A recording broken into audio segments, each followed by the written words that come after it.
Bonjour Delphine, alors je te fais un petit audio pour répondre à tes questions. Ça va aller beaucoup plus vite. Alors 30 secondes, le temps que je remette la page Facebook. Donc tu connais pas ta V. Alors pour moi tu commets plusieurs erreurs qui t'empêchent certainement de progresser, d'aller plus loin. Et notamment, peut-être que c'est dû à cela que tu aies des douleurs dans les jambes parce que tes entraînements ne sont pas, comment on va dire, pas bien pensés. Pas ce terme-là que j'emploierais, mais plutôt que tu commets beaucoup d'erreurs. Alors, je reprends depuis le fil de notre discussion, si j'ai des secrets pour éviter les jambes lourdes. Donc, il n'y a jamais de secret en course à pied, il n'y a pas non plus de plan d'entraînement miracle. Le truc des gourous, ce sera pas sur René Trail que tu vas les trouver, mais je pense qu'au fur et à mesure que tu lis mes emails, tout ça, ou que tu regardes les vidéos, tu en es convaincu. Moi, je vais plutôt répondre à ta deuxième question, que c'est un certain nombre de kilomètres, tu as du mal à avancer, tu as des douleurs dans les jambes, et donc tu fais trois entraînements par semaine, excuse-moi, 3 entraînements en général, avec des allures au feeling, aïe aïe aïe, ça commence mal, et ce que tu te sens le mieux, c'est 9 km heure, environ, entre 1h et 1h30 d'effort. Donc, tu commets d'abord plusieurs erreurs. La première, c'est que tu connais pas ta VMA. Tu connais pas ton potentiel de coureur. Alors, on peut l'établir de différentes manières. Par exemple, dans les indispensables du runner, que tu reçois 2 livres, et tu as un programme aussi, ou dans toutes les méthodes d'entraînement que l'on propose, il y a toujours un test VMA à l'entrée.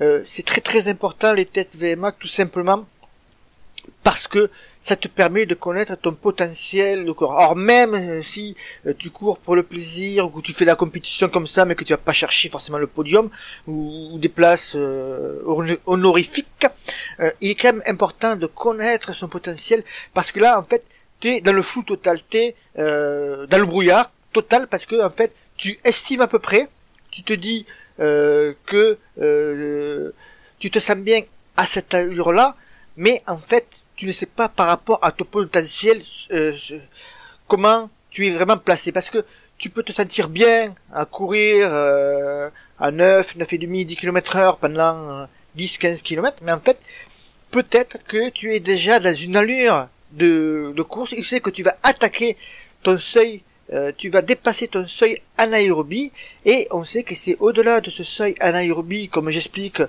les différents derniers emails que j'ai envoyés autour du programme l'entraîneur, tu consommes beaucoup plus d'énergie, tu produis plus de lactate, et ton corps, au-delà de ce seuil anaérobie qui arrive assez rapidement, attention, je vais dire grosso modo, je l'explique dans la méthode comment on le détermine, mais grosso modo c'est aux alentours de 80% de ton potentiel, donc tu fais beaucoup de lactate, ton corps ne peut plus le recycler, ne peut plus l'éliminer, et du coup apparaissent à ce moment-là un rythme ton rythme de course qui diminue, des douleurs entre guillemets, des courbatures, enfin tout ça qui apparaît dans les jambes, tu ressens une lourdeur dans les jambes, ça fait peut-être que tu es un peu trop rapide par rapport aux entraînements que tu fais, ton allure par rapport à ton potentiel. Alors, l'entraînement au feeling, je suis potentiellement contre, même je suis totalement contre,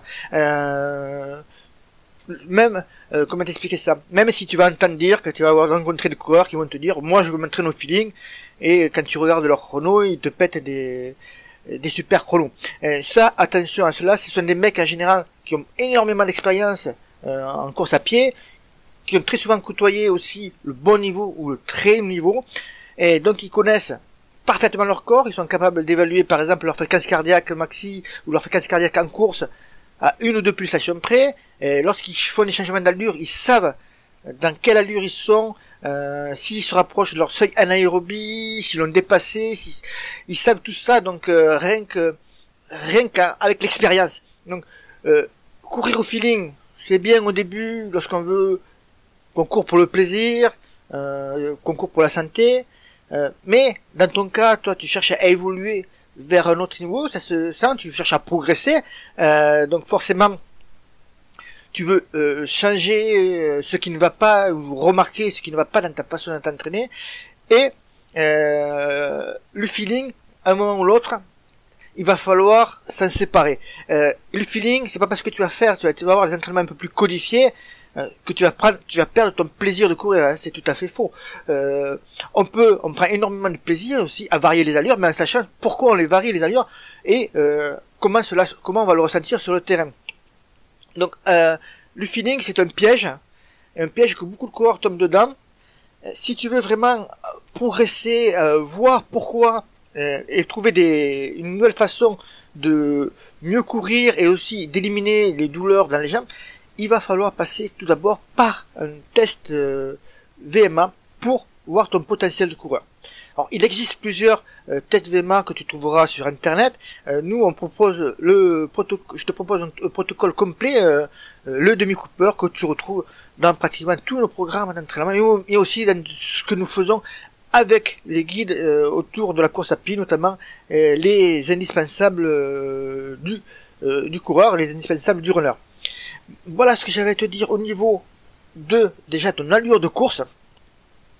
Ensuite, tu fais 3 entraînements par semaine, donc c'est très bien. 2 à 3 séances, moi c'est le minimum pour ceux qui veulent progresser en course à pied. 2 séances, c'est le maintien en général. Donc 3 séances de course à pied. Ça aurait été intéressant que tu me dises également si tu fais d'autres activités sportives à côté, notamment en salle. Très souvent, les coureurs oublient de me dire qu'ils font ça à côté, ils considèrent ça comme une activité annexe, alors que c'est très très important et ça rentre dans tout le processus de l'entraînement également, au niveau notamment de la compréhension de la fatigue et des douleurs dans les jambes. Donc tu me dis que tu es mauvais élève parce que tu t'échauffes rarement. Ah, attention là aussi.